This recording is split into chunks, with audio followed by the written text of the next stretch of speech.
Daniel chapter 8. Vision of the ram, he-goat, and little horn. We now come once more, says Dr. Clark, to the Hebrew, the Chaldee part of the book being finished. As the Chaldeans had a particular interest both in the history and the prophecies from chapter 2, verse 4, to the end of chapter 7, the whole is written in Chaldee. But as the prophecies which remain concern times posterior to the Chaldean monarchy, and principally relate to the church and people of God generally, they are written in the Hebrew language, this being the tongue in which God chose to reveal all his counsels given under the Old Testament relative to the New. Verse 1. In the 3rd year of the reign of King Belshazzar, a vision appeared unto me, even unto me, Daniel, after that which appeared unto me at the first. One prominent characteristic of the sacred writings, and one which should forever shield them from the charge of being works of fiction, is the frankness and freedom with which the writers state all the circumstances connected with that which they record. This verse states the time when the vision recorded in this chapter was given to Daniel. The 1st year of Belshazzar was BC 540. His 3rd year in which this vision was given would consequently be 538.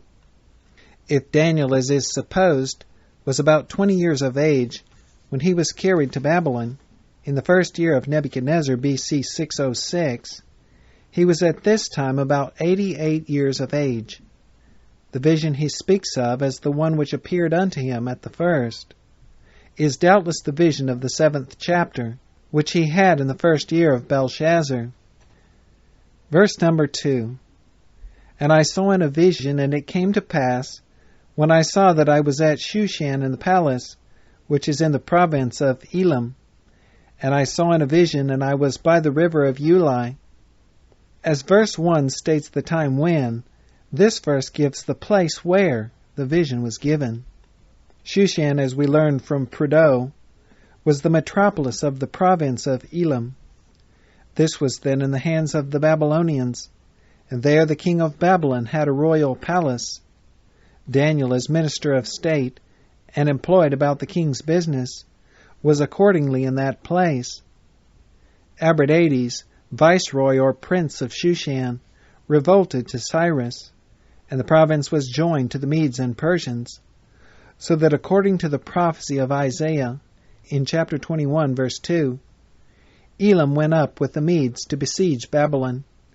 Under the Medes and Persians it regained its liberties, of which it had been deprived by the Babylonians, according to the prophecy of Jeremiah chapter 49, verse 39.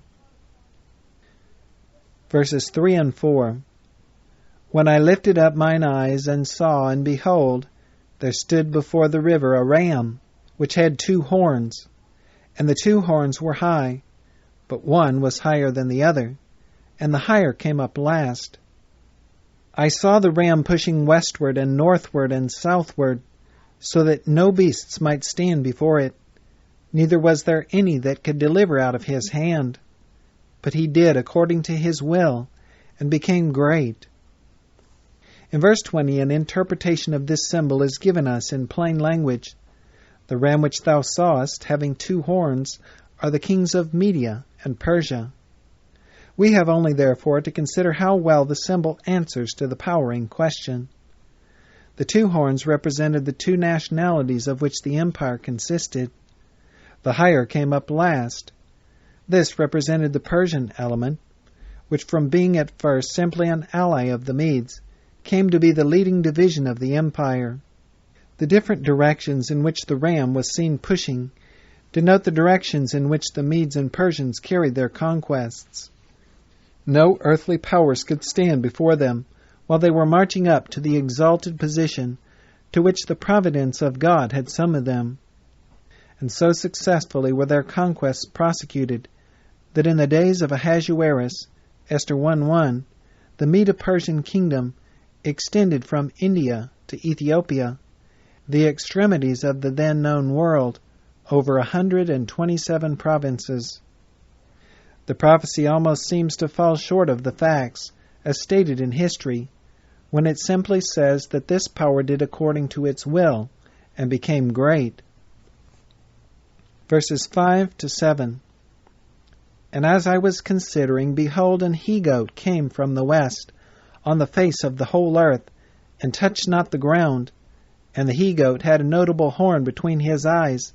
And he came to the ram that had 2 horns, which I had seen standing before the river, and ran unto him in the fury of his power.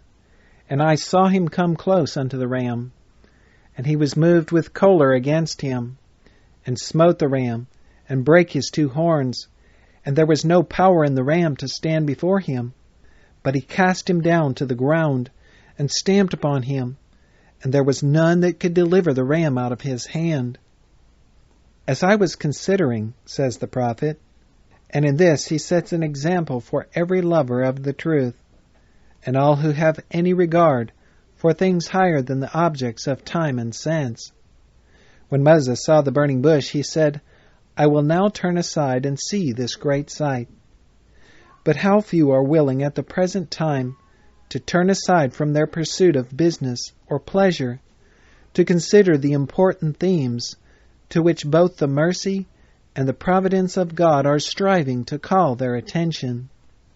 The symbol here introduced is also explained by the angel to Daniel, verse 21, and the rough goat is the king or kingdom of Grecia. Concerning the fitness of this symbol to the Grecian or Macedonian people, Bishop Newton observes that the Macedonians about 200 years before the time of Daniel were called Agidae, the goat's people, the origin of which name he explains according to heathen authors as follows. Carinus, their first king, going with a great multitude of Greeks to seek new habitations in Macedonia, was advised by an oracle to take the goats for his guides to empire. And afterward, seeing a herd of goats flying from a violent storm, he followed them to Edessa, and there fixed the seat of his empire, and made the goats his ensigns or standards, and called the city Agai, or the goats' town, and the people Agaida, or the goats' people. The city of Agaia, or Agai, was the usual burying place of the Macedonian kings. It is also very remarkable that Alexander's son by Roxana was named Alexander Agus, or the son of the goat, and some of Alexander's successors are represented in their coins with goats' horns. Dissertation on the Prophecies, page 238. The goat came from the west. Grecia lay west of Persia. On the face of the whole earth, he covered all the ground as he passed, that is, swept everything before him. He left nothing behind. He touched not the ground. Such was the marvelous celerity of his movements, that he did not seem to touch the ground, but to fly from point to point with the swiftness of the wind. The same feature is brought to view by the 4 wings of the leopard in the vision of chapter 7. The notable horn between his eyes. This is explained in verse 21 to be the first king of the Macedonian Empire. This king was Alexander the Great. Verses 6 and 7 give a concise account of the overthrow of the Persian Empire by Alexander. The contests between the Greeks and Persians are said to have been exceedingly furious, and some of the scenes as recorded in history are vividly brought to mind by the figure used in the prophecy. A ram standing before the river, and the goat running unto him in the fury of his power. Alexander first vanquished the generals of Darius at the river Granicus in Phrygia. He next attacked and totally routed Darius at the passes of Issus in Cilicia, and afterward on the plains of Arbela in Syria. This last battle occurred BC 331, and marked the conclusion of the Persian Empire, for by this event Alexander became complete master of the whole country.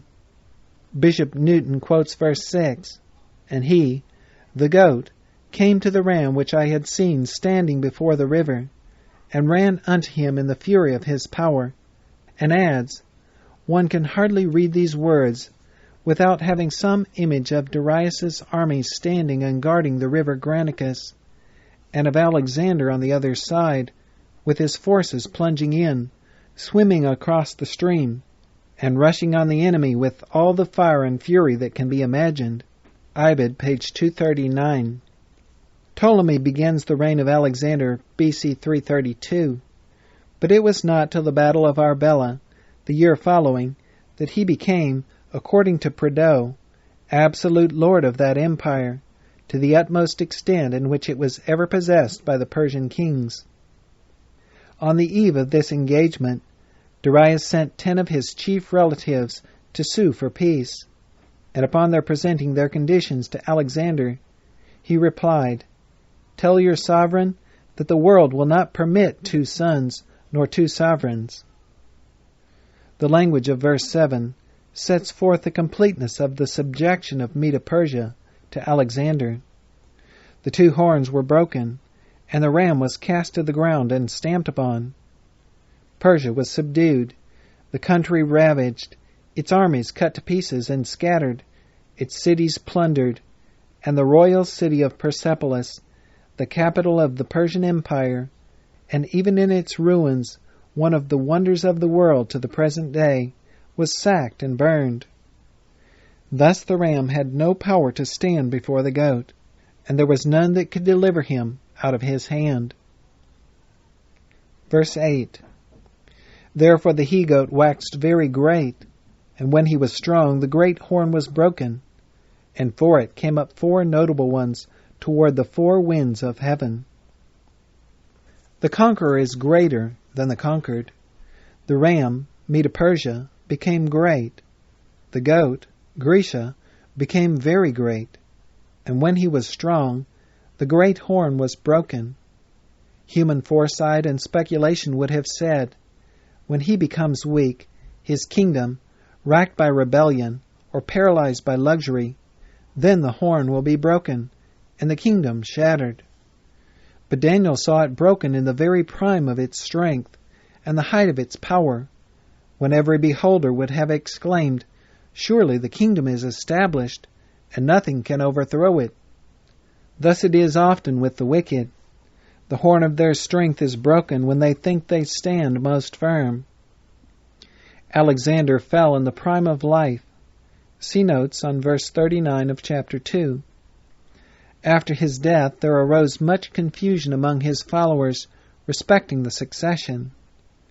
It was finally agreed, after a 7 days' contest, that his natural brother, Philipparidaeus, should be declared king. By him and Alexander's infant sons, Alexander Agus and Hercules, the name and show of the Macedonian Empire, were for a time sustained. But all these persons were soon murdered, and the family of Alexander being then extinct, the chief commanders of the army, who had gone into different parts of the empire as governors of the provinces, assumed the title of kings. They thereupon fell to leaguing and warring with one another, to such a degree that within the space of 22 years from Alexander's death, the number was reduced to how many? 5?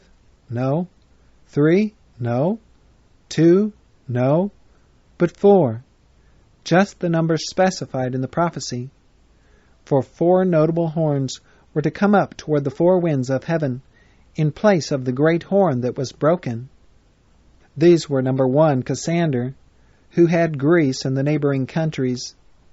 Number 2, Lysimachus, who had Asia Minor.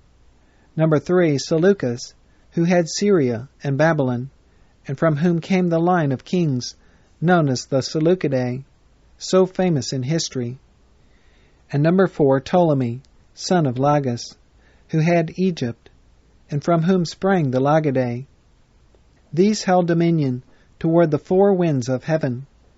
Cassander had the western parts, Lysimachus had the northern regions, Seleucus possessed the eastern countries, and Ptolemy had the southern portion of the empire.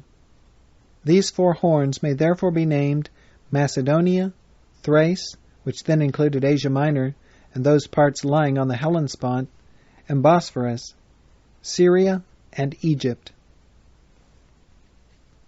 verses 9 to 12. And out of the one of them came forth a little horn, which waxed exceeding great, toward the south, and toward the east, and toward the pleasant land. And it waxed great, even to the host of heaven. And it cast down some of the host, and of the stars to the ground, and stamped upon them. Yea, he magnified himself, even to the prince of the host. And by him the daily sacrifice was taken away, and the place of his sanctuary was cast down. And an host was given him against the daily sacrifice, by reason of transgression. And it cast down the truth to the ground, and it practiced and prospered. A third power is here introduced into the prophecy. In the explanation which the angel gave to Daniel of these symbols, this one is not described in language so definite as that concerning Medo-Persia and Grecia. Hence, a flood of wild conjecture is at once let loose. Had not the angel, in language which cannot be misunderstood, stated that Medo-Persia and Grecia were denoted by the ram and the he-goat? It is impossible to tell what application men would have given us of those symbols. Probably they would have applied them to anything and everything but the right objects. Leave men a moment to their own judgment in the interpretation of prophecy, and we immediately have the most sublime exhibitions of human fancy. There are two leading applications of the symbol now under consideration, which are all that need be noticed in these brief thoughts. The first is that the little horn here introduced denotes the Syrian king, Antiochus Epiphanes. The second, that it denotes the Roman power. It is an easy matter to test the claims of these two positions. Number 1, does it mean Antiochus? If so, this king must fulfill the specifications of the prophecy. If he does not fulfill them, the application cannot be made to him. The little horn came out of one of the four horns of the goat. It was then a separate power, existing independently of and distinct from any of the horns of the goat. Was Antiochus such a power? Number 1. Who was Antiochus? From the time that Seleucus made himself king over the Syrian portion of Alexander's empire, thus constituting the Syrian horn of the goat, until that country was conquered by the Romans, 26 kings ruled in succession over that territory. The 8th of these in order was Antiochus Epiphanes. Antiochus then was simply one of the 26 kings who constituted the Syrian horn of the goat. He was for the time being that horn. Hence he could not be at the same time a separate and independent power, or another and remarkable horn as the little horn was. Number 2. If it were proper to apply the little horn to any one of these 26 Syrian kings, it should certainly be applied to the most powerful and illustrious of them all. But Antiochus Epiphanes did not by any means sustain this character. Although he took the name Epiphanes, that is, the illustrious, he was illustrious only in name. For nothing, says Prideaux, on the authority of Polybius, Livy, and Diodorus Siculus, could be more alien to his true character. For on account of his vile and extravagant folly, some thinking him a fool, and others a madman, they changed his name of Epiphanes the illustrious into Epiphanes the madman. Number 3. Antiochus the Great, the father of Epiphanes, being terribly defeated in a war with the Romans, was enabled to procure peace only by the payment of a prodigious sum of money, and the surrender of a portion of his territory, and as a pledge that he would faithfully adhere to the terms of the treaty, he was obliged to give hostages, among whom was this very Epiphanes, his son, who was carried to Rome. The Romans ever after maintained this ascendancy. Number 4. The little horn waxed exceeding great. But this Antiochus did not wax exceeding great. On the contrary, he did not enlarge his dominion, except by some temporary conquests in Egypt, which he immediately relinquished when the Romans took the part of Ptolemy, and commanded him to desist from his designs in that quarter. The rage of his disappointed ambition he vented upon the unoffending Jews. Number 5. The little horn, in comparison with the powers that preceded it, was exceeding great. Persia is simply called great, though it reigned over 127 provinces. Esther chapter 1, verse 1. Grecia, being more extensive still, is called very great. Now the little horn, which waxed exceeding great, must surpass them both. How absurd, then, to apply this to Antiochus, who was obliged to abandon Egypt at the dictation of the Romans, to whom he paid enormous sums of money as tribute. The Religious Encyclopedia gives us this item of his history. Finding his resources exhausted, he resolved to go into Persia to levy tribute and collect large sums, which he had agreed to pay the Romans. It cannot take long for anyone to decide the question which was the greater power, the one which evacuated Egypt or the one which commanded that evacuation, the one which exacted tribute or the one which was compelled to pay it. Number 6. The little horn was to stand up against the Prince of Princes. The Prince of Princes here means, beyond controversy, Jesus Christ. Daniel chapter 9, verse 25, Acts chapter 3, verse 15, and Revelation chapter 1, verse 5. But Antiochus died 164 years before our Lord was born. The prophecy cannot therefore apply to him, for he does not fulfill the specifications in one single particular. The question may then be asked how anyone has ever come to apply it to him. We answer, Romanists take that view to avoid the application of the prophecy to themselves, and many Protestants follow them in order to oppose the doctrine that the second advent of Christ is now at hand. Number 2. It has been an easy matter to show that the little horn does not denote Antiochus. It will be just as easy to show that it does denote Rome. Number 1. The field of vision here is substantially the same as that covered by Nebuchadnezzar's image of chapter 2 and Daniel's vision of chapter 7. And in both these prophetic delineations, we have found that the power which succeeded Grecia as the fourth great power was Rome.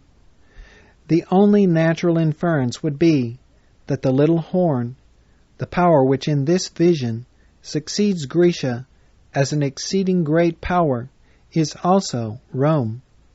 Number 2. The little horn comes forth from one of the horns of the goat. How, it may be asked, can this be true of Rome? It is unnecessary to remind the reader that earthly governments are not introduced into the prophecy till they become in some way connected with the people of God. Rome became connected with the Jews, the people of God at that time, by the famous Jewish League, BC 161. 1 Maccabees 8, Josephus' Antiquities, Book 12, Chapter 10, Section 6, Bordeaux, Volume 2, page 166. But 7 years before this, that is, in BC 168, Rome had conquered Macedonia and made that country a part of its empire. Rome is therefore introduced into the prophecy, just as from the conquered Macedonian horn of the goat, it is going forth to new conquests in other directions. It therefore appeared to the prophet, or may be properly spoken of in this prophecy, as coming forth from one of the horns of the goat. Number 3. The little horn waxed great toward the south. This was true of Rome. Egypt was made a province of the Roman Empire, BC 30, and continued such for some centuries. Number 4. The little horn waxed great toward the east. This also was true of Rome. Rome conquered Syria BC 65 and made it a province. Number 5. The little horn waxed great toward the pleasant land. So did Rome. Judea is called the pleasant land in many scriptures. The Romans made it a province of their empire BC 63 and eventually destroyed the city and the temple and scattered the Jews over the face of the whole earth. Number 6. The little horn waxed great even to the host of heaven. Rome did this also. The host of heaven, when used in a symbolic sense, in reference to events transpiring upon the earth, must denote persons of illustrious character or exalted position. The great red dragon, Revelation 12, verse 4, is said to have cast down a third part of the stars of heaven to the ground. The dragon is there interpreted to symbolize pagan Rome, and the stars that it cast to the ground were Jewish rulers.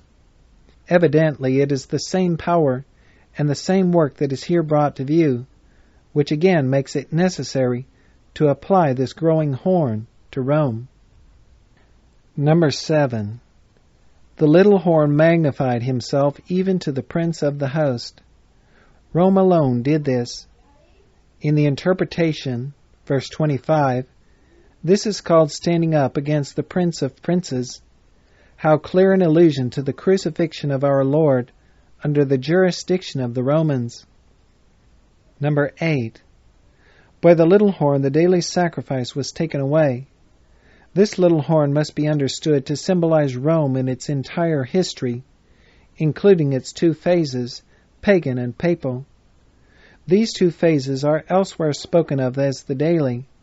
Sacrifice is a supplied word, and the transgression of desolation, the daily desolation, signifying the pagan form, and the transgression of desolation, the papal. See on verse 13. In the actions ascribed to this power, sometimes one form is spoken of, sometimes the other. By him, the papal form, the daily, the pagan form was taken away. Pagan Rome was remodeled into papal Rome. And the place of his sanctuary or worship, the city of Rome, was cast down. The seat of government was removed by Constantine in AD 330 to Constantinople. This same transaction is brought to view in Revelation chapter 13, verse 2, where it is said that the dragon, pagan Rome, gave to the beast, papal Rome, his seat, the city of Rome. Number 9. A host was given him, the little horn, against the daily. The barbarians that subverted the Roman Empire in the changes, attritions, and transformations of those times became converts to the Catholic faith and the instruments of the dethronement of their former religion. Though conquering Rome politically, they were themselves vanquished religiously by the theology of Rome and became the perpetuators of the same empire in another phase. And this was brought about by reason of transgression, that is, by the working of the mystery of iniquity. The papacy is the most cunningly contrived, false ecclesiastical system ever devised, and it may be called a system of iniquity, because it has committed its abominations and practiced its orgies of superstition in the garb and under the pretense of pure and undefiled religion. The little horn cast the truth to the ground, and practiced and prospered. This describes in few words the working career of the papacy. The truth is by it hideously caricatured. It is loaded with traditions. It is turned into mummery and superstition. It is cast down and obscured. And this anti-Christian power has practiced its deceptions upon the people, practiced its schemes of cunning, to carry out its own ends and aggrandize its own power. And it has prospered. It has made war with the saints and prevailed against them. It has run its allotted career, and is soon to be broken without hand, to be given to the burning flame, and to perish in the consuming glories of the second appearing of our Lord. Rome meets all the specifications of the prophecy. No other power does meet them. Hence Rome and no other is the power in question. And while the descriptions given in the Word of God of the character of this monstrous system are fully met, the prophecies of its baleful history have been most strikingly and accurately fulfilled. Verses 13 and 14.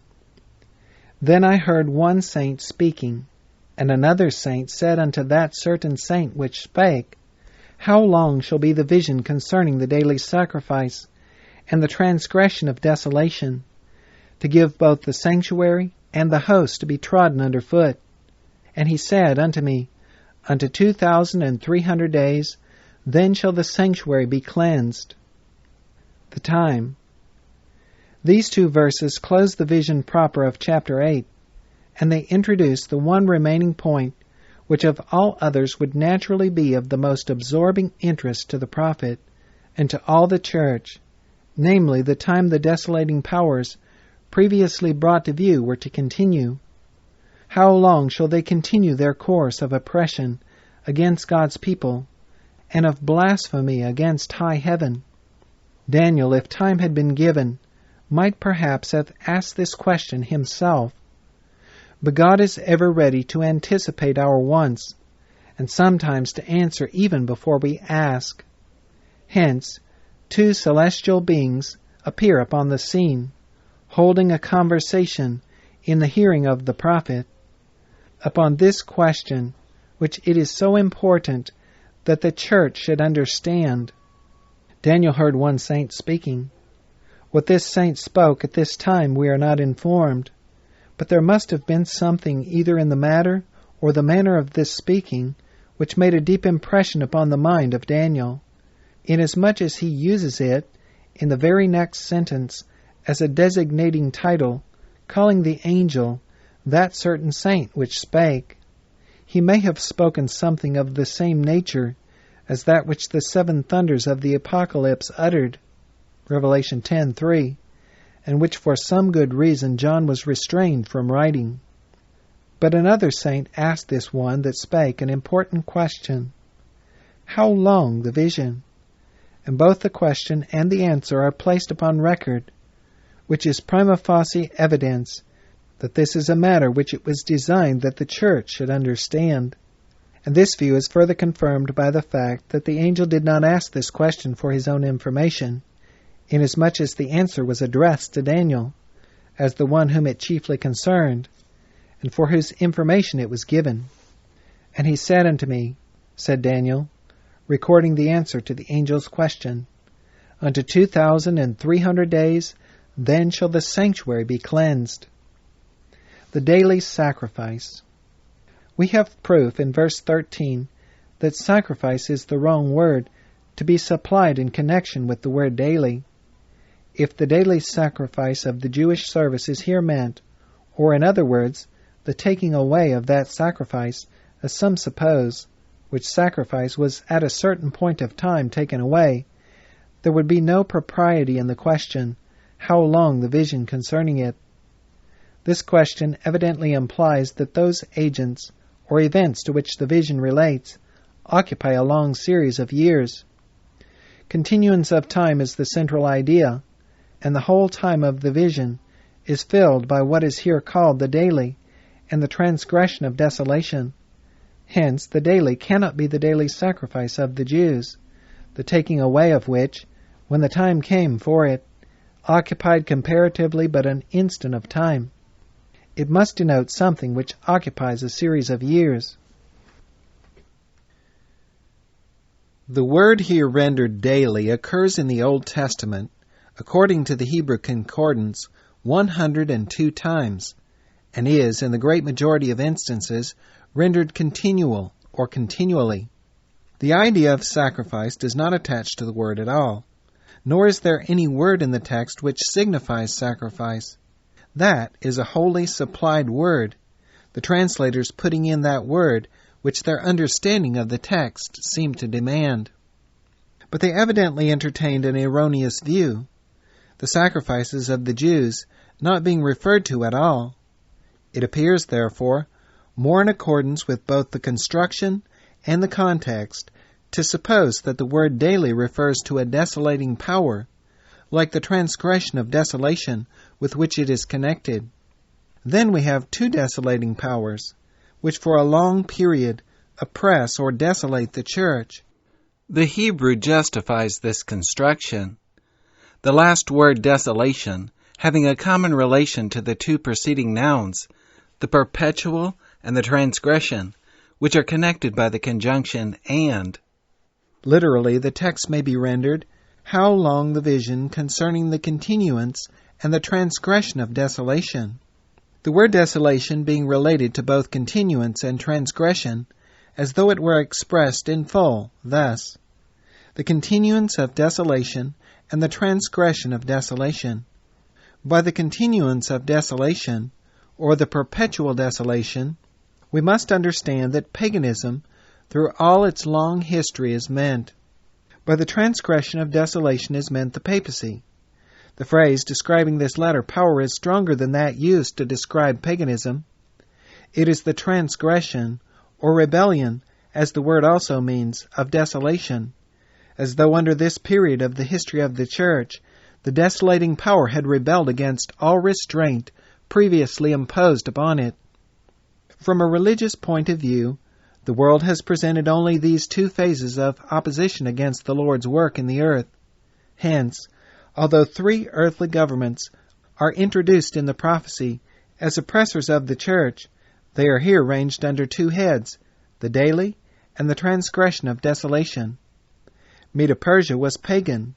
Grecia was pagan. Rome in its first phase was pagan. These all were embraced in the daily. Then comes the papal form, the transgression of desolation, a marvel of craft and cunning, an incarnation of fiendish bloodthirstiness and cruelty.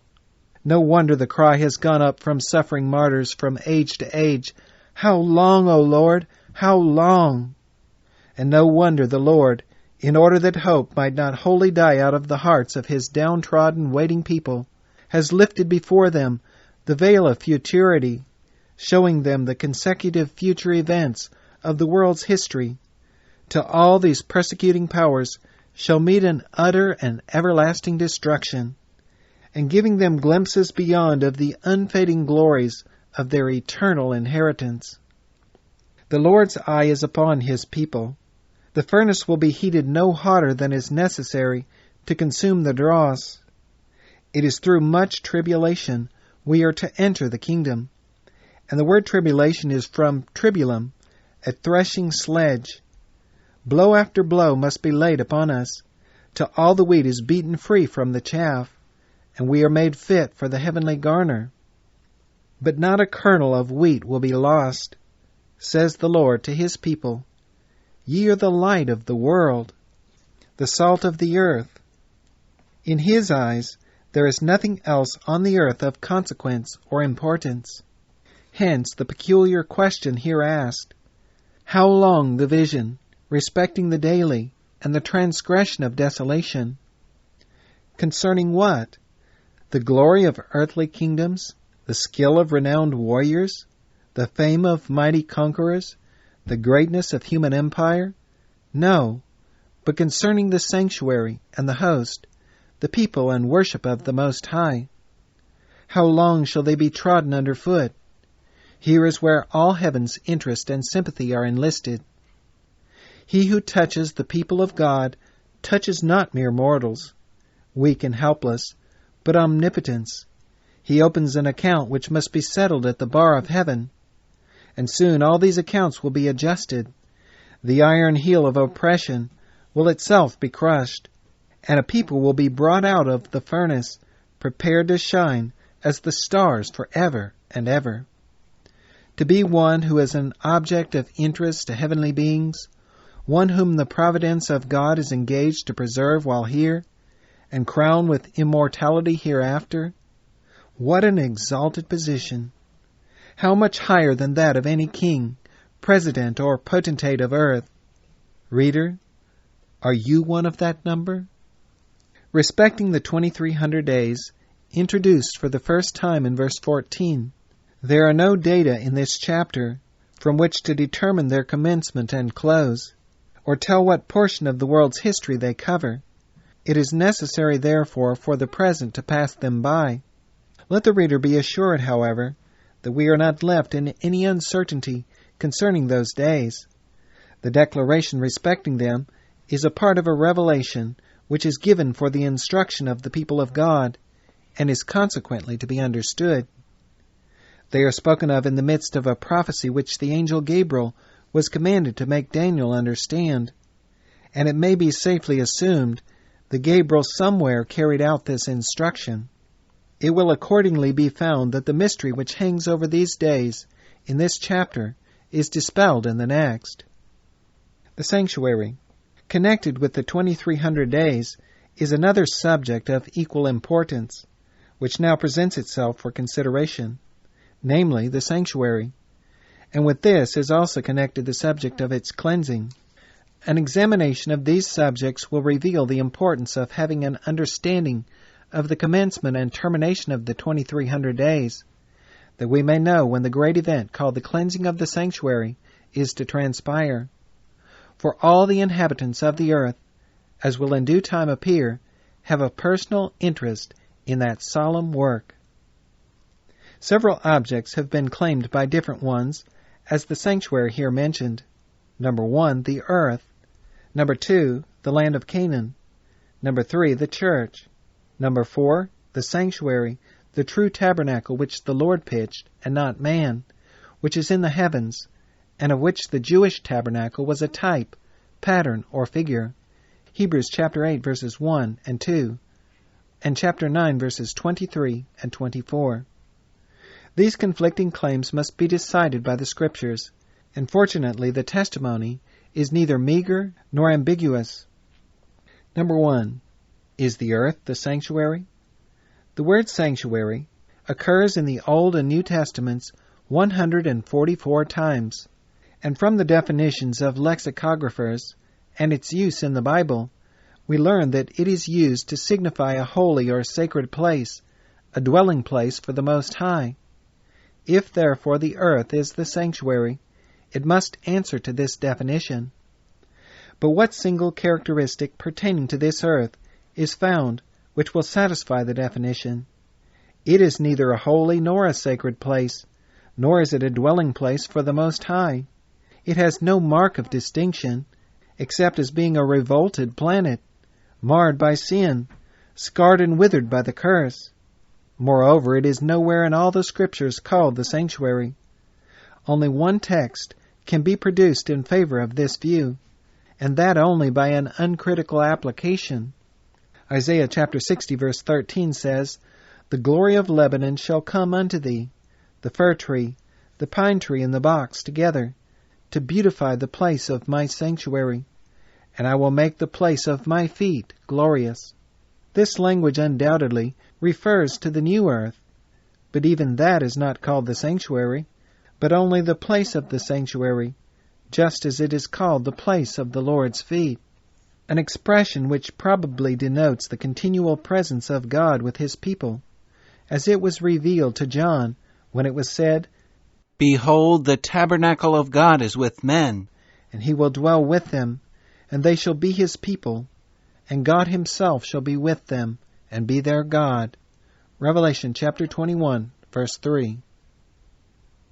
All that can be said of the earth, therefore, is that when renewed, it will be the place where the sanctuary of God will be located.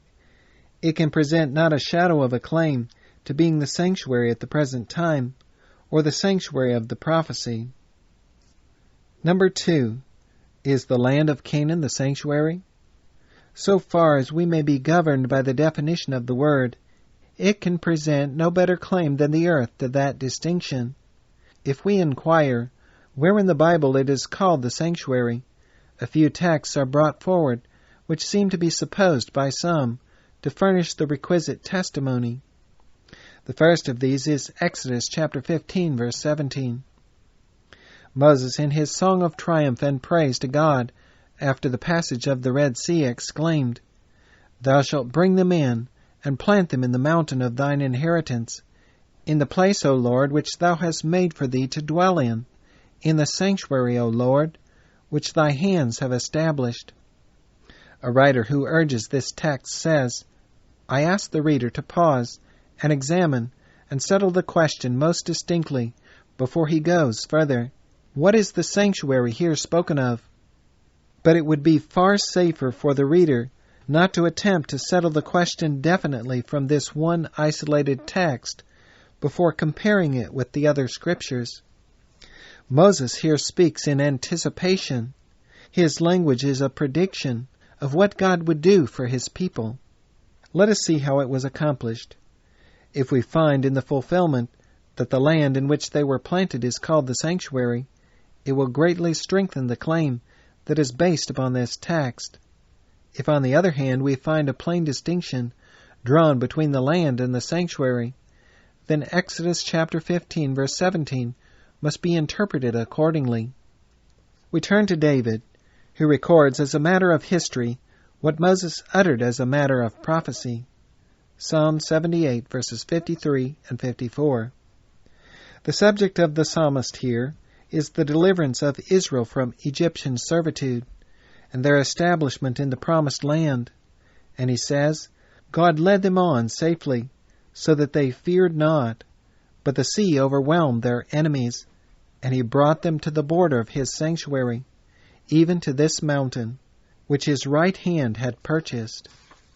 The mountain here mentioned by David is the same as the mountain of thine inheritance, spoken of by Moses, in which the people were to be planted. And this mountain David calls not the sanctuary, but only the border of the sanctuary. What then was the sanctuary?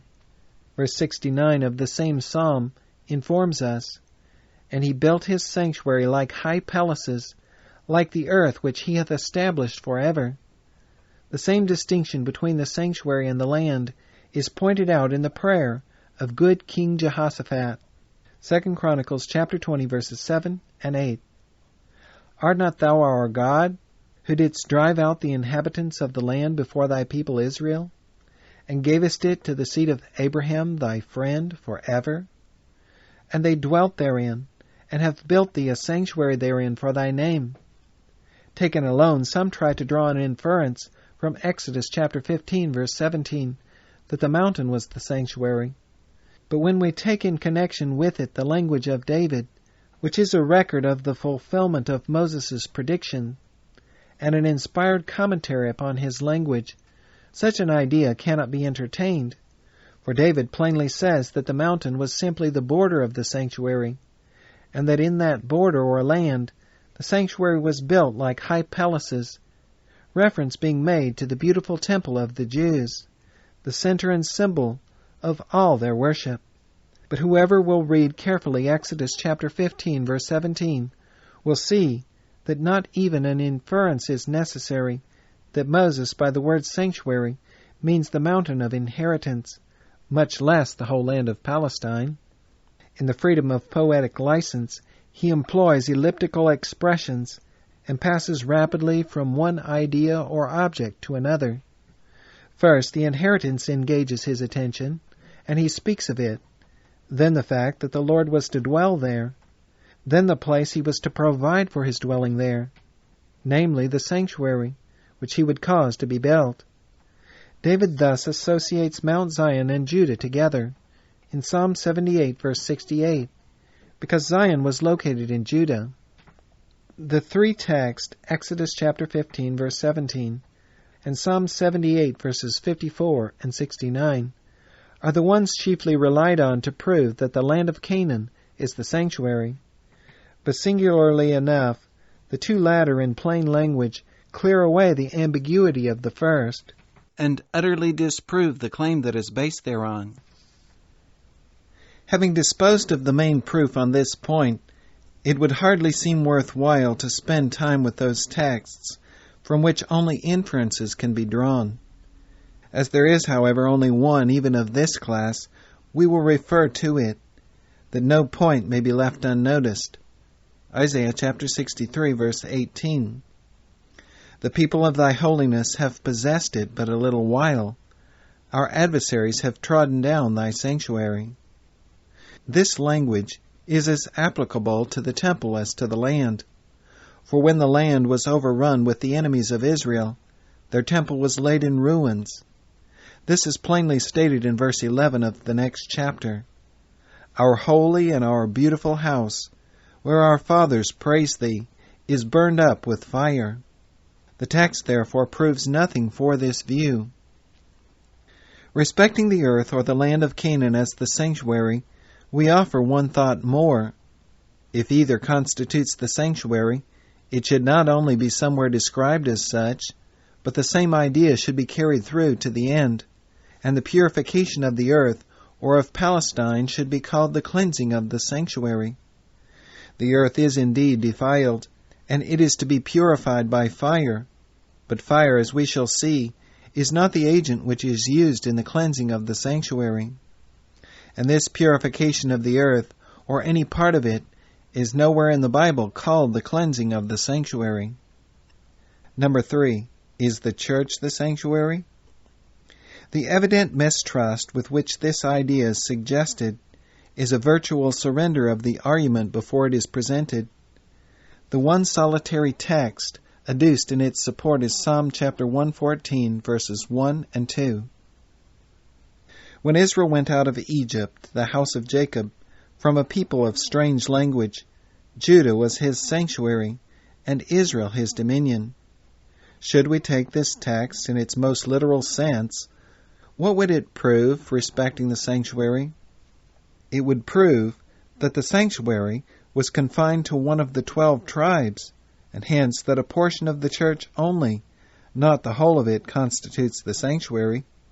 But this proving too little for the theory under consideration proves nothing.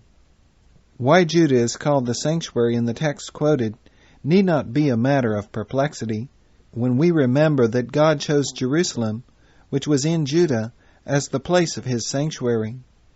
But chose, says David, the tribe of Judah, the Mount Zion which he loved, and he built his sanctuary like high places, like the earth which he hath established forever. This clearly shows the connection which existed between Judah and the sanctuary. That tribe itself was not the sanctuary, but it is once spoken of as such when Israel came forth from Egypt, because God purposed that in the midst of the territory of that tribe his sanctuary should be located.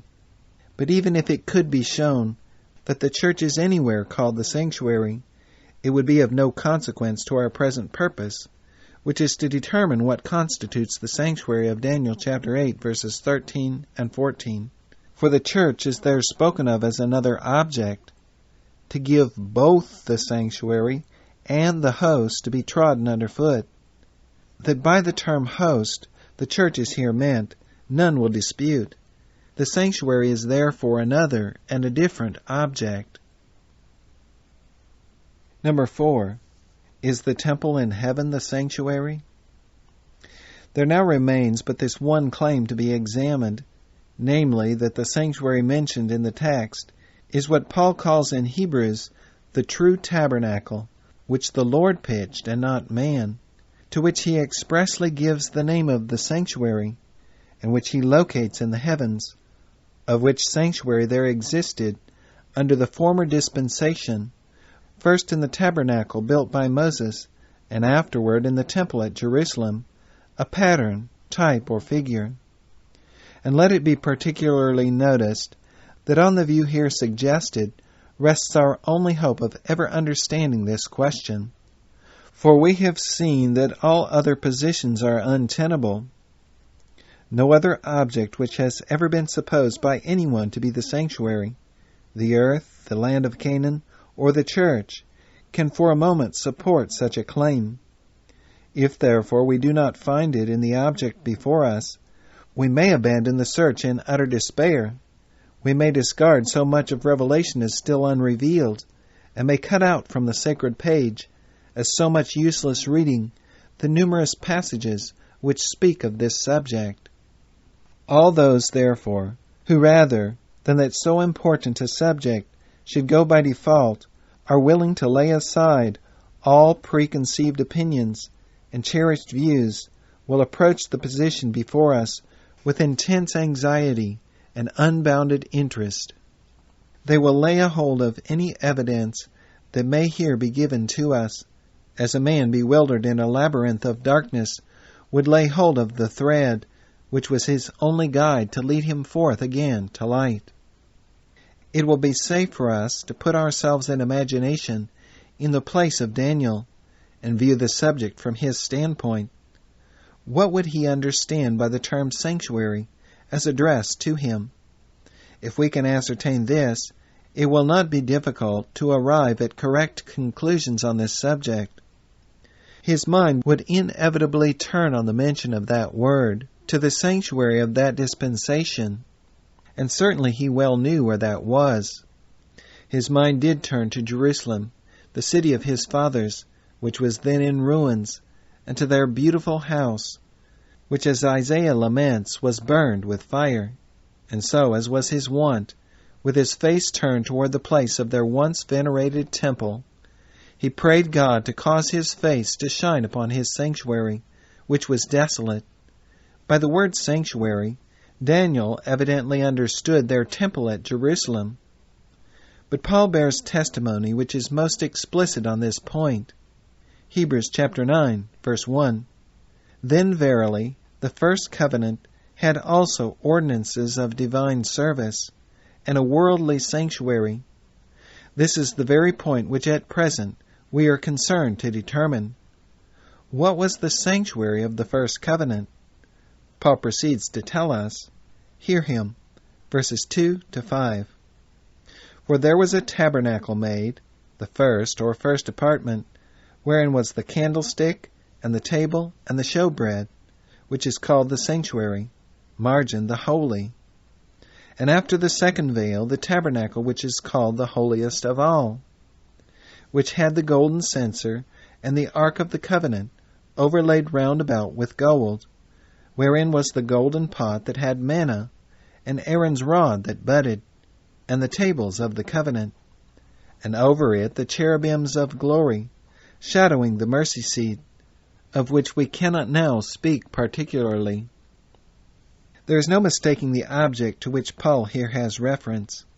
It is the tabernacle erected by Moses, according to the direction of the Lord, which was afterward merged into the temple at Jerusalem, with a holy and a most holy place, and various vessels of service, as here set forth. A full description of this building, with its various vessels and their uses, will be found in Exodus chapter 25 and onward.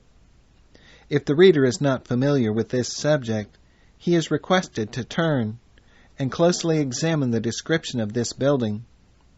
This, Paul plainly says, was the sanctuary of the first covenant, and we wish the reader carefully to mark the logical value of this declaration. By telling us what did positively for a time constitute the sanctuary, Paul sets us on the right track of inquiry. He gives us a basis on which to work. For a time the field is clear of all doubt and all obstacles. During the time covered by the first covenant, which reached from Sinai to Christ, we have before us a distinct and plainly defined object, minutely described by Moses, and declared by Paul to be the sanctuary during that time. But Paul's language has greater significance even than this. It forever annihilates the claims which are put forth in behalf of the earth, the land of Canaan, or the church, as the sanctuary. For the arguments which would prove them to be the sanctuary at any time would prove them to be such under the old dispensation. If Canaan was at any time the sanctuary, it was such when Israel was planted in it. If the church was ever the sanctuary, it was such when Israel was led forth from Egypt. If the earth was ever the sanctuary, it was such during the period of which we speak. To this period the arguments urged in their favor apply as fully as to any other period, and if they were not the sanctuary during this time, then all the arguments are destroyed, which would show that they ever were, or ever could be the sanctuary. But were they the sanctuary during that time? This is a final question for these theories, and Paul decides it in the negative by describing to us the tabernacle of Moses, and telling us that, not the earth, nor Canaan, nor the church, was the sanctuary of that dispensation. And this building answers in every respect to the definition of the term, and the use for which the sanctuary was designed. Number 1, it was the earthly dwelling place of God. "Let them make me a sanctuary," said he to Moses, "that I may dwell among them." Exodus chapter 25, verse 8. In this tabernacle which they erected according to his instructions, he manifested his presence. Number 2, it was a holy or sacred place, the holy sanctuary, Leviticus chapter 16, verse 33. Number 3. In the Word of God, it is over and over again called the sanctuary. Of the 140 instances in which the word is used in the Old Testament, it refers in almost every case to this building. The tabernacle was at first constructed in such a manner as to be adapted to the condition of the children of Israel at that time. They were just entering upon their 40 years wandering in the wilderness when this building was set up in their midst as the habitation of God and the center of their religious worship. Journeying was a necessity, and removals were frequent. It would be necessary that the tabernacle should often be moved from place to place. It was therefore so fashioned of movable parts, the sides being composed of upright boards, and the covering consisting of curtains of linen and dyed skins, that it could be readily taken down, conveniently transported, and easily erected at each successive stage of their journey. After entering the promised land, this temporary structure in time gave place to the magnificent Temple of Solomon. In this more permanent form it existed, saving only the time it lay in ruins in Daniel's day, till its final destruction by the Romans in AD 70. This is the only sanctuary connected with the earth, concerning which the Bible gives us any instruction, or history any record. But is there nowhere any other? This was the sanctuary of the first covenant.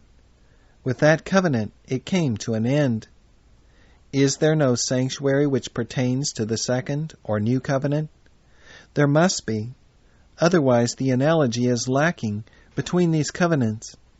And in this case the first covenant had a system of worship, which though minutely described is unintelligible, and the second covenant has a system of worship which is indefinite and obscure. And Paul virtually asserts that the new covenant, in force since the death of Christ, the testator has a sanctuary. For when, in contrasting the two covenants, as he does in the book of Hebrews, he says in chapter 9, verse 1, that the first covenant had also ordinances of divine service and a worldly sanctuary, it is the same as saying that the new covenant has likewise its services and its sanctuary. Furthermore, in verse 8 of this chapter, he speaks of the worldly sanctuary as the first tabernacle. If that was the first, there must be a second, and as the first tabernacle existed, so long as the first covenant was in force, when that covenant came to an end, the second tabernacle must have taken the place of the first, and must be the sanctuary of the new covenant. There can be no evading this conclusion. Where then shall we look for the sanctuary of the new covenant? Paul, by the use of the word also in Hebrews chapter 9, verse 1, intimates that he had before spoken of this sanctuary. We turn back to the beginning of the previous chapter and find him summing up his foregoing arguments as follows. Now of the things which we have spoken, this is the sum. We have such an high priest, who is set on the right hand of the throne of the majesty in the heavens, a minister of the sanctuary, and of the true tabernacle, which the Lord pitched and not man. Can there be any doubt that we have in this text the sanctuary of the new covenant? A plain allusion is here made to the sanctuary of the first covenant. That was pitched by man, erected by Moses. This was pitched by the Lord, not by man. That was the place where the earthly priests performed their ministry. This is the place where Christ, the high priest of the new covenant, performs his ministry. That was on earth. This is in heaven. That was therefore very properly called by Paul a worldly sanctuary. This is a heavenly one. This view is further sustained by the fact that the sanctuary built by Moses was not an original structure, but was built after a pattern. The great original existed somewhere else. What Moses constructed was but a type or model. Listen to the directions the Lord gave him on this point. According to all that I show thee, after the pattern of the tabernacle, and the pattern of all the instruments thereof, even so shall ye make it. Exodus chapter 25, verse 9. And look that thou make them after their pattern, which was showed thee in the mount. Verse 40. To the same end, see Exodus chapter 26, verse 30, chapter 27, verse 8, and Acts chapter 7, verse 44. Now of what was the earthly sanctuary a type or figure? Answer: of the sanctuary of the new covenant, the true tabernacle, which the Lord pitched and not man. The relation which the first covenant sustains to the second throughout is that of a type to antitype. Its sacrifices were types of the greater sacrifice of this dispensation. Its priests were types of our Lord in his more perfect priesthood. Their ministry was performed unto the shadow and example of the ministry of our high priest above, and the sanctuary where they ministered was a type or figure of the true sanctuary in heaven, where our Lord performs his ministry. All these facts are plainly stated by Paul in a few verses to the Hebrews. Chapter 8, verses 4 and 5. For if he, Christ, were on earth, he should not be a priest, seeing that there are priests that offer gifts according to the law, who serve unto the example and shadow of heavenly things, as Moses was admonished of God, when he was about to make the tabernacle. For see, saith he, that thou make all things according to the pattern showed to thee in the mount. This testimony shows that the ministry of the earthly priests was a shadow of Christ's priesthood, and the evidence Paul brings forward to prove it is the direction which God gave to Moses to make the tabernacle according to the pattern shown him in the mount. This clearly identifies the pattern showed to Moses in the mount with the sanctuary, or true tabernacle in heaven, where our Lord ministers, mentioned 3 verses before. In chapter 9, verses 8 and 9, Paul further says, the Holy Ghost, this signifying that the way into the holiest of all, Greek, holy places, plural, was not yet made manifest, while as the first tabernacle was yet standing, which was a figure for the time then present, etc. While the first tabernacle stood, and the first covenant was in force, the ministration of the more perfect tabernacle and the work of the new covenant was not, of course, carried forward. But when Christ came, a high priest of good things to come, when the first tabernacle had served its purpose, and the first covenant had ceased, then Christ, raised to the throne of the majesty in the heavens, as a minister of the true sanctuary, entered by his own blood, verse 12, into the holy place, where also the Greek has the plural, the holy places, having obtained eternal redemption for us. Of these holy places, therefore, the first tabernacle was a figure for the time then present. If any further testimony is needed, he speaks in verse 23 of the earthly tabernacle, with its apartments and instruments as patterns of things in the heavens. And in verse 24 he calls the holy places made with hands, that is, the earthly tabernacle erected by Moses, figures of the true, that is, the tabernacle in heaven.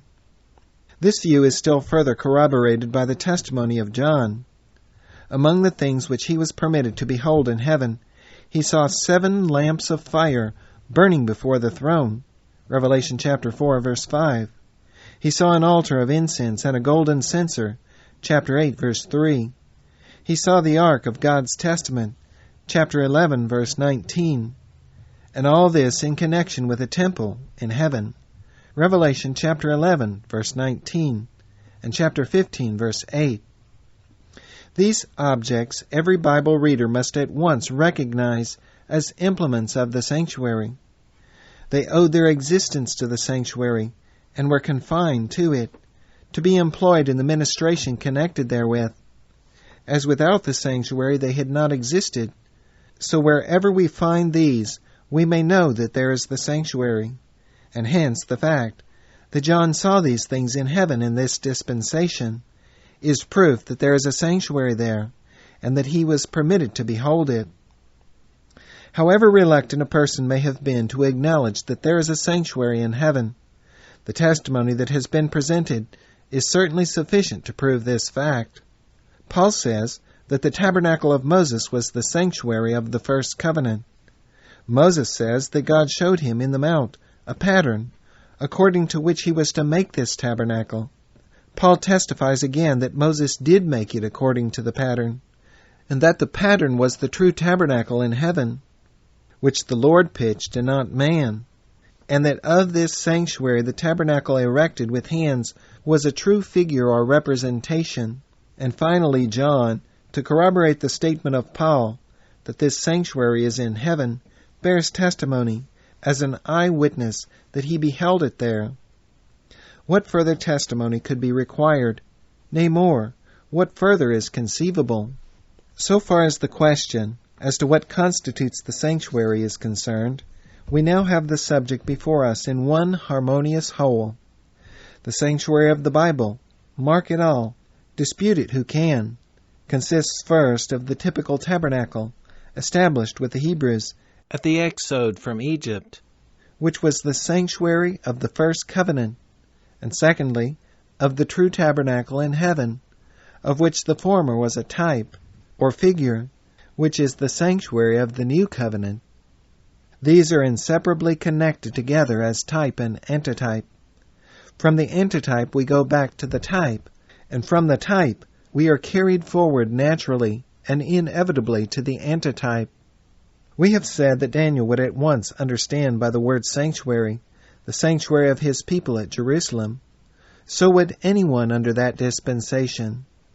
But does the declaration of Daniel 8:14 have reference to that sanctuary? That depends upon the time to which it applies. All the declarations respecting the sanctuary, which apply under the old dispensation, have respect, of course, to the sanctuary of that dispensation, and all those declarations which apply in this dispensation must have reference to the sanctuary in this dispensation. If the 2300 days at the termination of which the sanctuary is to be cleansed ended in the former dispensation, the sanctuary to be cleansed was the sanctuary of that time. If they reach over into this dispensation, the sanctuary to which reference is made is the sanctuary of this dispensation, the new covenant sanctuary in heaven. This is a point which can be determined only by a further argument on the 2300 days, and this will be found in remarks on Daniel chapter 9, verse 24, where the subject of time is resumed and explained. What we have thus far said respecting the sanctuary has been only incidental to the main question in the prophecy. The question has respect to its cleansing. Unto 2300 days, then shall the sanctuary be cleansed.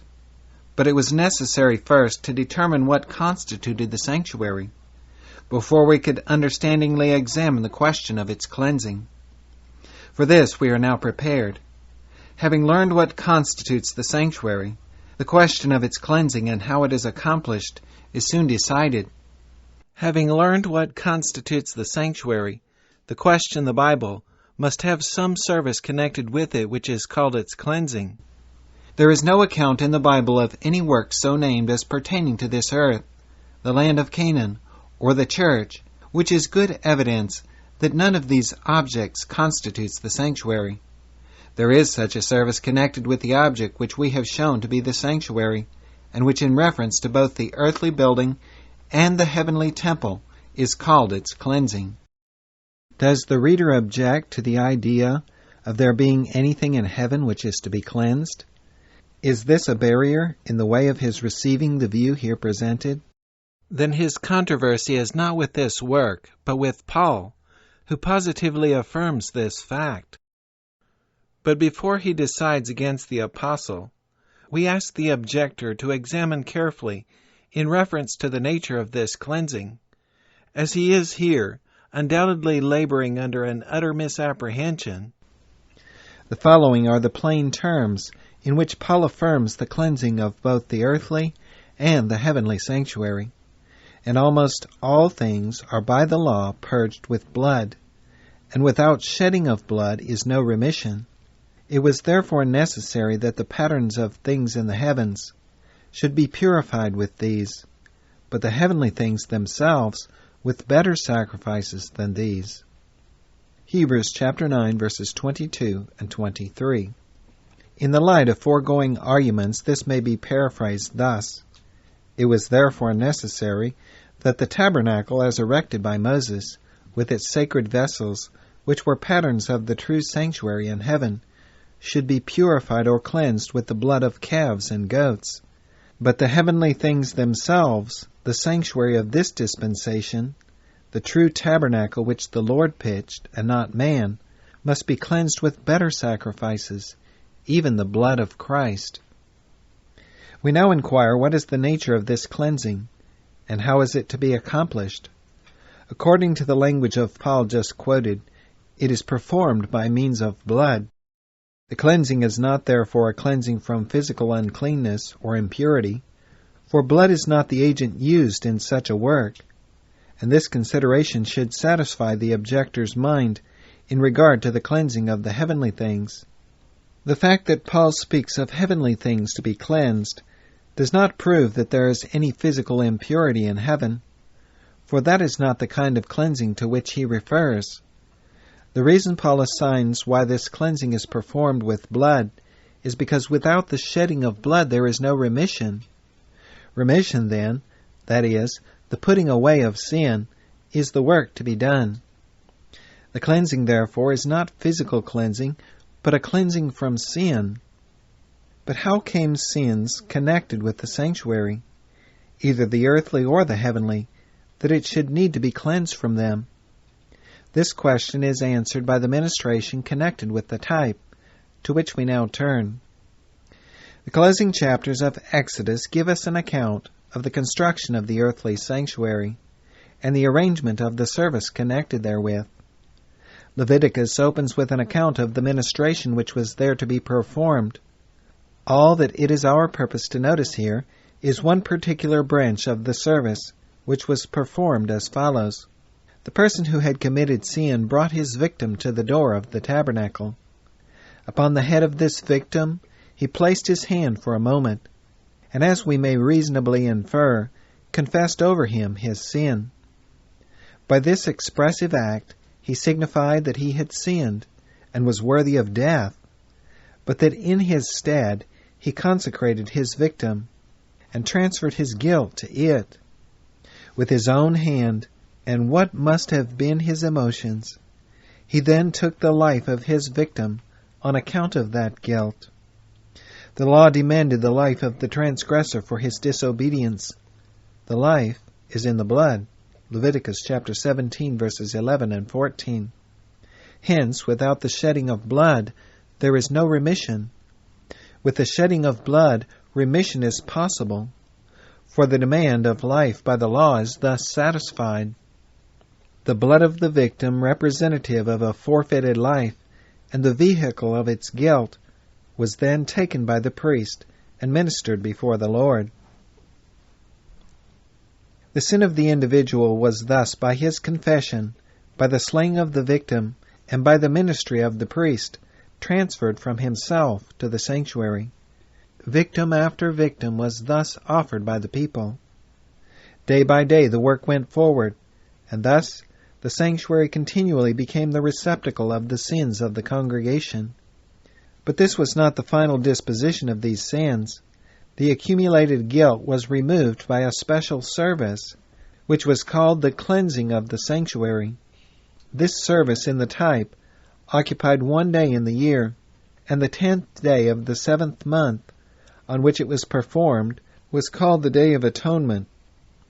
On this day, while all Israel refrained from work and afflicted their souls, the priest brought 2 goats, and presented them before the Lord at the door of the tabernacle of the congregation. On these goats he cast lots, 1 lot for the Lord, and the other lot for the scapegoat. The one upon which the Lord's lot fell was then slain, and his blood was carried by the priest into the most holy place of the sanctuary, and sprinkled upon the mercy seat. And this was the only day on which he was permitted to enter into that apartment. Coming forth, he was then to lay both his hands upon the head of the scapegoat, confess over him all the iniquities of the children of Israel, and all their transgressions in all their sins, and thus putting them upon his head. Leviticus chapter 16, verse 21. He was to send him away by the hand of a fit man into a land not inhabited, a land of separation or forgetfulness. The goat never again to appear in the camp of Israel, and the sins of the people to be remembered against them no more. This service was for the purpose of cleansing the people from their sins, and cleansing the sanctuary and its sacred vessels. Leviticus chapter 16, verses 30 and 33. By this process sin was removed, but only in figure, for all that work was typical. The reader to whom these views are new will be ready here to inquire, perhaps with astonishment, what this strange work could possibly be designed to typify. What there is in this dispensation which it was designed to prefigure. We answer, a similar work in the ministration of Christ, as Paul clearly teaches. After stating in Hebrews chapter 8 that Christ is the minister of the true tabernacle, the sanctuary in heaven, he states that the priests on earth served unto the example and shadow of heavenly things. In other words, the work of the earthly priests was a shadow, an example, a correct representation, so far as it could be carried out by mortals, of the ministration of Christ above. These priests ministered in both apartments of the earthly tabernacle. Christ therefore ministers in both apartments of the heavenly temple. For that temple has two apartments, or it was not correctly represented by the earthly. And our Lord officiates in both, or the service of the priest on earth was not a correct shadow of his work.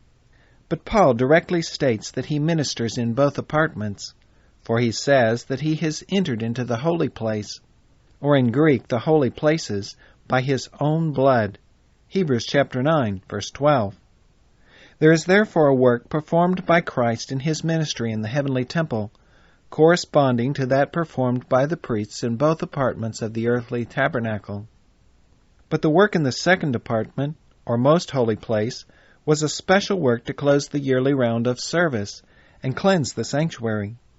Hence, Christ's ministration in the second apartment of the heavenly sanctuary must be a work of like nature, and constitute the close of his work as our great high priest, and the cleansing of that sanctuary. As through the sacrifices of a former dispensation, the sins of the people were transferred in figure by the priests to the earthly sanctuary, where those priests ministered, so ever since Christ ascended to be our intercessor in the presence of his Father, the sins of all those who sincerely seek pardon through him are transferred in fact to the heavenly sanctuary, where he ministers.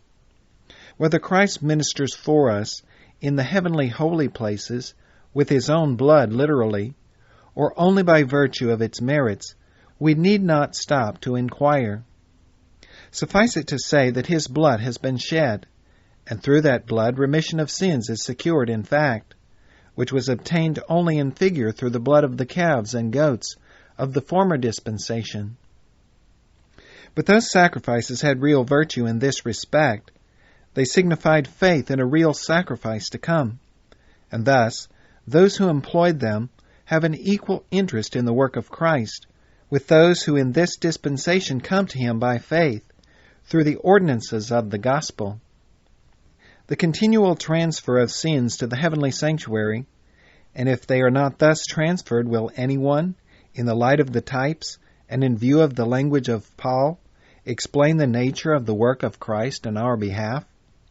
This continual transfer, we say, of sins to the heavenly sanctuary makes its cleansing necessary on the same ground that a like work was required in the earthly sanctuary.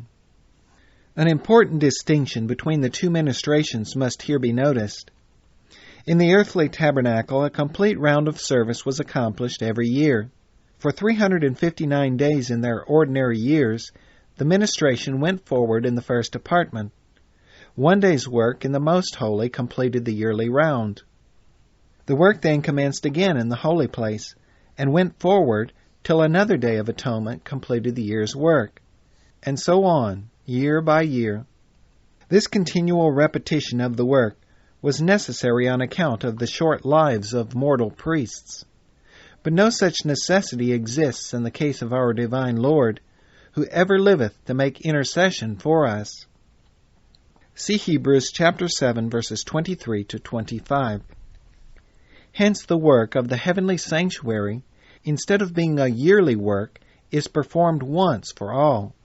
Instead of being repeated year by year, one grand cycle is allotted to it, in which it is carried forward and finished, never to be repeated.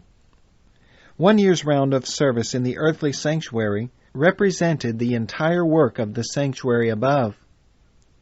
In the type, the cleansing of the sanctuary was the brief closing work of the year's service. In the antitype, the cleansing of the sanctuary must be the closing work of Christ, our great high priest, in the tabernacle on high. In the type, to cleanse the sanctuary, the high priest entered into the most holy place to minister in the presence of God before the ark of his testament.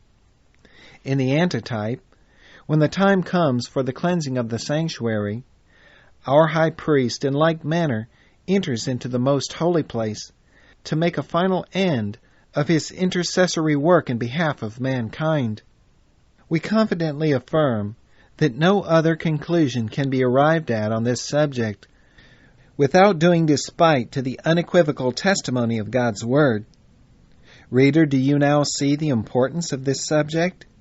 Do you begin to perceive what an object of interest for all the world is the sanctuary of God? Do you see that the whole work of salvation centers there?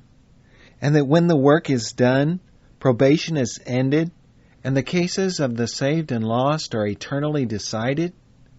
Do you see that the cleansing of the sanctuary is a brief and special work by which the great scheme is forever finished? Do you see that if it can be made known when this work of cleansing commences, it is a solemn announcement to the world that salvation's last hour is reached and is fast hastening to its close? And this is what the sanctuary is designed to show. It is to make known the commencement of this momentous work. Unto 2,300 days, then shall the sanctuary be cleansed. In advance of any argument on the nature and application of these days, the position may be safely taken that they reach to the cleansing of the heavenly sanctuary. For the earthly was to be cleansed each year. And we make the prophet utter nonsense if we understand him as saying that at the end of the 2,300 days, a period of time over 6 years in length, even if we take the days literally, an event should take place which was to occur regularly every year. The heavenly sanctuary is the one in which the decision of all cases is to be rendered. The progress of the work there is what it especially concerns mankind to know. If people understood the bearing of these subjects on their eternal interests, with what earnestness and anxiety would they give them their most careful and prayerful study? See on chapter 9, verses 20 and onward, an argument on the 2,300 days, showing at what point they terminated and when the solemn work of the cleansing of the heavenly sanctuary began. Verses 15 to 16. And it came to pass when I, even I, Daniel, had seen the vision and sought for the meaning, then behold, there stood before me as the appearance of a man. And I heard a man's voice between the banks of the Uli, which called and said, Gabriel, make this man to understand the vision. We now enter upon an interpretation of the vision. And first of all, we have mention of Daniel's solicitude and his efforts to understand these things. He sought for the meaning. Those who have given to prophetic studies their careful and earnest attention are not the ones who are unconcerned in such matters. They only can tread with indifference over a mine of gold who do not know that a bed of precious metal lies beneath their feet. Immediately there stood before the prophet as the appearance of a man. The text does not say it was a man, as some would fain have us think, who wish to prove that angels are dead men, and who resort to such texts as this for their evidence. It says the appearance of a man, from which we are evidently to understand an angel in human form. And he heard a man's voice, that is, the voice of an angel, as of a man speaking. The The commandment given was to make this man, Daniel, understand the vision. It was addressed to Gabriel, a name that signifies the Mighty One. He continues his instruction to Daniel in chapter 9. Under the new dispensation, he was commissioned to announce the birth of John the Baptist to his father Zacharias in Luke chapter 1, verse 11, and that of the Messiah to the Virgin Mary, verse 26. To Zacharias he introduced himself with these words, "I am Gabriel, that stand in the presence of God." From this it appears that he is an angel of high order and superior dignity. But the one who here addressed him was evidently higher in rank, and had power to command and control his actions. This was probably no other than the archangel, Michael, or Christ, between whom and Gabriel alone a knowledge of the matters communicated to Daniel existed. See chapter 10, verse 21. Verses 17 to 19. So he came near where I stood, and when he came I was afraid, and fell upon my face. But he said unto me, Understand, O Son of Man, for at the time of the end shall be the vision. Now as he was speaking with me, I was in a deep sleep on my face toward the ground. But he touched me and set me upright. And he said, Behold, I will make thee know what shall be in the last end of the indignation. For at the time appointed the end shall be. Under similar circumstances to those here narrated, John fell down before the feet of an angel, but it was for the purpose of worship. Revelation chapter 19, verse 10, and chapter 22, verse 8. Daniel seems to have been completely overcome by the majesty of the heavenly messenger. He prostrated himself with his face to the ground, probably as though in a deep sleep, but not really so. Sorrow, it is true, caused the disciples to sleep, but fear, as in this case, would hardly have that effect. The angel gently laid his hand upon him to give him assurance. How many times have mortals been told by heavenly beings to fear not? And from this helpless and prostrate condition, set him upright. With a general statement that at the time appointed the end shall be, and that he will make him to know what shall be in the last end of the indignation, he enters upon an interpretation of the vision. The indignation must be understood to cover a period of time. What time? God told his people Israel that he would pour upon them his indignation for their wickedness, and thus he gave directions concerning the profane wicked prince of Israel. Remove the diadem, and take off the crown. I will overturn it, and it shall be no more, until he come, whose right it is, and I will give it him. Ezekiel chapter 21, verses 25 to 27, and verse 31. Here is the period of God's indignation against his covenant people, the period during which the sanctuary and host are to be trodden underfoot. The diadem was removed, and the crown taken off when Israel was subjected to the kingdom of Babylon. It was overturned again by the Medes and Persians, again by the Grecians, again by the Romans, corresponding to the 3 times the word is repeated by the prophet. The Jews then, having rejected Christ, were soon scattered abroad over the face of the earth, and spiritual Israel has taken the place of the literal seed. But they are in subjection to earthly powers, and will be till the throne of David is again set up, till he who is its rightful heir, the Messiah, the Prince of Peace, shall come, and then it will be given him. Then the indignation will have ceased. What shall take place in the last end of this period, the angel is now to make known to Daniel. Verses 20 to 22. The ram which thou sawest, having 2 horns, are the kings of Media and Persia, and the rough goat is the king of Grecia, and the great horn that is between his eyes is the first king. Now that being broken, whereas 4 stood up for it, 4 kingdoms shall stand up out of the nation, but not in his power. As the disciples said to the Lord, so may we here say of the angel who spoke to Daniel, Lo, now speakest thou plainly, and speakest no proverb. This is an explanation of the vision in language as plain as need be given. See on verses 3 to 8. The distinguishing feature of the Persian Empire, the union of the two nationalities which composed it, is represented by the two horns of the ram. Grecia attained its greatest glory as a unit under the leadership of Alexander the Great, a general as famous as the world has ever seen. This part of her history is represented by the first phase of the goat, during which time the one notable horn symbolized Alexander the Great. Upon his death, the kingdom fell into fragments, but almost immediately consolidated into 4 grand divisions, represented by the second phase of the goat, when it had 4 horns which came up in the place of the first which was broken. These divisions did not stand in his power. None of them possessed the strength of the original kingdom.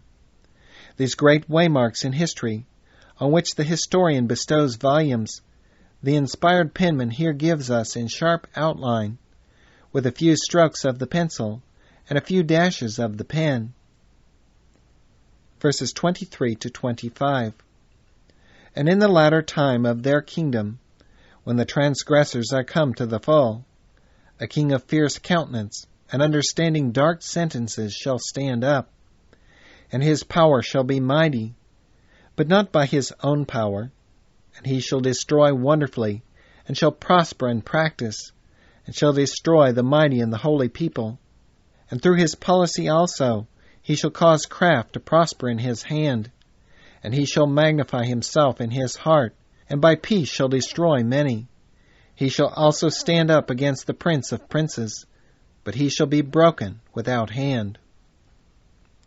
This power succeeds to the 4 divisions of the goat kingdom in the latter time of their kingdom, that is, toward the termination of their career. It is, of course, the same as the little horn of verse 9 and onward. Apply it to Rome as set forth in remarks on verse 9, and all is harmonious and clear. A king of fierce countenance. Moses, in predicting punishment to come upon the Jews from this same power, calls it a nation of fierce countenance. Deuteronomy chapter 28, verses 49 and 50. No people made a more formidable appearance in warlike array than the Romans. Understanding dark sentences, Moses in the scripture just referred to says, "Whose tongue thou shalt not understand." This could not be said of the Babylonians, Persians, or Greeks, in reference to the Jews, for the Chaldean and Greek languages were used to a greater or less extent in Palestine. This was not the case, however, with the Latin. When the transgressors are come to the full.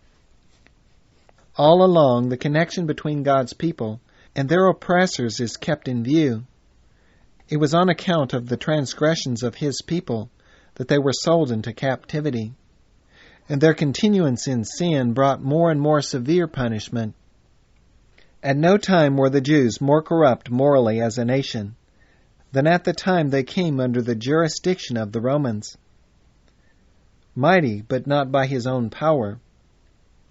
The success of the Romans was owing largely to the aid of their allies and divisions among their enemies, of which they were ever ready to take advantage. He shall destroy wonderfully. The Lord told the Jews by the prophet Ezekiel that he would deliver them to men who were skillful to destroy. How full of meaning is such a description, and how applicable to the Romans. In taking Jerusalem, they slew 1,100,000 Jews and made 97,000 captives. So wonderfully did they destroy this once mighty and holy people. And what they could not accomplish by force, they secured by artifice. Their flatteries, fraud, and corruption were as fatal as their thunderbolts of war. And Rome, finally in the person of one of its governors, stood up against the Prince of Princes by giving sentence of death against Jesus Christ. But he shall be broken without hand, an expression which identifies the destruction of this power with the smiting of the image of chapter 2. Verses 26 and 27. And the vision of the evening and the morning which was told is true. Wherefore, shut thou up the vision, for it shall be for many days. And I, Daniel, fainted and was sick certain days. Afterward I arose and did the king's business, and I was astonished at the vision, but none understood it. The vision of the evening and the morning is that of the 2300 days. In view of the long period of oppression and the calamities which were to come upon his people, Daniel fainted and was sick certain days. He was astonished at the vision, but did not understand it. Why did not Gabriel at this time fully carry out his instructions and cause Daniel to understand the vision? Because Daniel had received all that he could then bear. Further instruction is therefore deferred to a future time.